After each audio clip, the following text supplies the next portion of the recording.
What's the creepiest thing someone has ever told you? Your pheromones smell good. I was a 16-year-old girl. The person saying it was my stepfather. We were alone in the car together on an hour-long drive. I went to middle school in a not-so-good neighborhood, so lots of kids were involved in gang activity. This one kid had some anger issues but honestly wasn't a bad person and we got along well. One day in class he leans over and asks, "Do you want to see it?" And before I could reply he flashes a gun from his bag. Immediately my face fell and he follows it up with, "Don't worry, you're good." This could have very easily been a much worse situation. Middle school me wasn't smart enough to tell anyone, but I told him to leave it home since the staff could check our lockers and bags. I wasn't worried about him using it in school, but I should have been. Thank goodness nothing ever happened. I had a coworker tell me I could probably just kill someone and not feel anything about it. Especially if they had it coming, mind you. This was after we got done chatting about his mutually toxic relationship. Towards the end of our marriage, my ex-husband got really angry with me one day and began to explain in detail how he could murder me and get away with it. He laid out every detail and gave rationales behind each one to prove why his method would be foolproof and result in him never getting caught. It really made me open my eyes to his abuse and fear for my life, knowing he had been meticulously planning this out in his head. It made it worse that he had gotten to the point that he was comfortable sharing this with me, as if I wouldn't be around long enough to do anything about it. In high school, around 2005-2006, a girl a year older than me wrote "Death Waits for No One" in my yearbook. She passed away a few years later and I still think about what she wrote. Once when I was 11 I was eating a popsicle on the promenade when a homeless man came up to me and whispered in my ear that I have a very sexy mouth. I've never eaten a popsicle or ice cream in public since. User avatar level 2 psychologic. How fun time. 7 hours ago shit, something similar happened to me. I was eating an ice cream cone in public when I was 13 and a guy, who looked like I was in his 20s, told me he wanted me to lick his dick like I was eating that ice cream cone. Then when I was 18 I was eating an ice cream cone with a guy I was dating. Him and I were comfortable around each other and sexual jokes weren't out of our comfort zone. However, when he said the exact same thing that Freak said to me, I immediately started crying. I felt so dirty and gross and he just looked so confused. It took a long time for me to calm down and explain why I acted that way. I feel you. I was 16 sitting in a coffee shop and reading.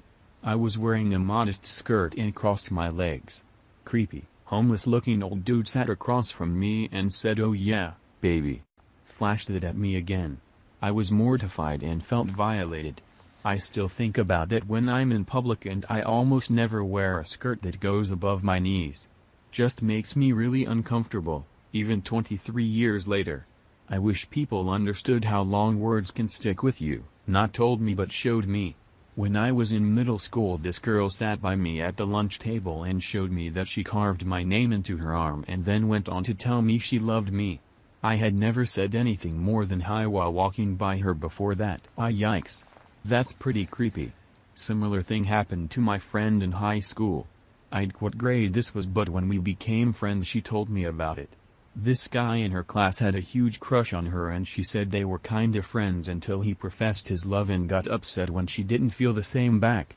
He then started sending her videos of him cutting himself and carving her name into his arm. She got super freaked out and brought it to someone's attention.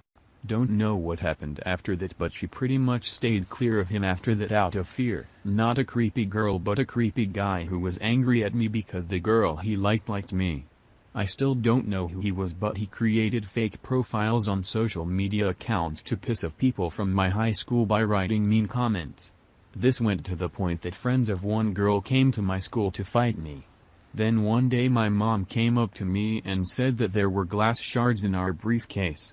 I didn't think anything from it, so I quickly forgot about that. However, only until I received a message from the guy in which he explained his whole story and admitted that he put shards in the briefcase of the girl and also in mine. He even bought a new SIM card so I couldn't know who he was. After that I never heard from him again. When in school I had a rotation on a psych unit and one of the patients was describing this woman he saw through the window and how he wanted to kill her and do horrific things to her on the hood of his car. Then he looked at my classmates and said that he would do it to them too. Needless to say, he got to stay on the unit longer because of that. Back in middle school, a girl asked me if I had a peanut allergy. Being the dumb 7th grader I was, I said no and didn't think much of it. Turns out, she was intending to give someone an allergic reaction. My friend overheard her talking about it and told a teacher before telling me. It's one of those scenarios where it isn't creepy outright, just a little weird without context, but when you know the context, it becomes disturbing. This was stupid on my part. Met up with a guy I knew from the video game. He gets in my car and the first thing he does is whip out a knife and tell me he likes knives. Knew I would never do that shit again after that. The one that sticks out the most is when I was 18 and working in a music store. A man asked for some help finding some CDs, so he gives me the names and I don't see it on the shelf, but we had all of our understock under the shelves, so I went on my hands and knees to look, found the CDs and grabbed the albums he wanted. Stood up and said, "Here you go, that should all the ones you wanted." And before I could say anything he goes, "I bet you spend a lot of time of your hands and knees, huh?" In a rather sexual suggestive tone. I had no idea what to do, so just awkwardly giggled and asked if he needed any more help finding things, and he said no, so then I quickly ran into the back and waited 5-ish minutes for him to check out and leave. When I was 16 I had a male therapist tell me that men can't help feeling attracted to me because my eyes and lips make me look like I'm aroused. I was speaking to him partly because I had been assaulted by an adult male that year. I was so embarrassed I never told anyone about this, and I am still mad at myself for not saying anything. Around 8 years old, I was waiting outside the Disneyland bathroom for my dad, who was in there for a while now. Long line, and some guy who looked like a grandfather came up to me and yelled in a shaky voice, "Come on, Jake. I can't stand here forever, now. I'm a girl." So that made it even weirder. At first I thought he was talking to someone else, but he came closer and got irritated, saying, "Jake, don't ignore me." I started looking at him with a clearly confused face, trying to signal that I don't know who the fuck Jake is, please go away. But he got even closer and grabbed my arm and started pulling me away, saying, "We are going to sit down, Jake. Come on."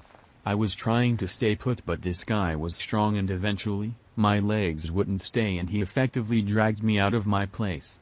At this point, I started screaming, but it was more unintelligible shrieks and people must have thought that I really was Jake and I was just resisting, not that I didn't even know who the fuck this guy was. Luckily though, my dad came out of the bathroom then and pulled me back, and started yelling at the guy. The security got involved and apparently, the guy's grandson was named Jake, who had a seizure and died inside the bathroom over a year ago. The grandfather had some form of Alzheimer's and stayed there every weekend just waiting for his grandson to come out of the bathroom.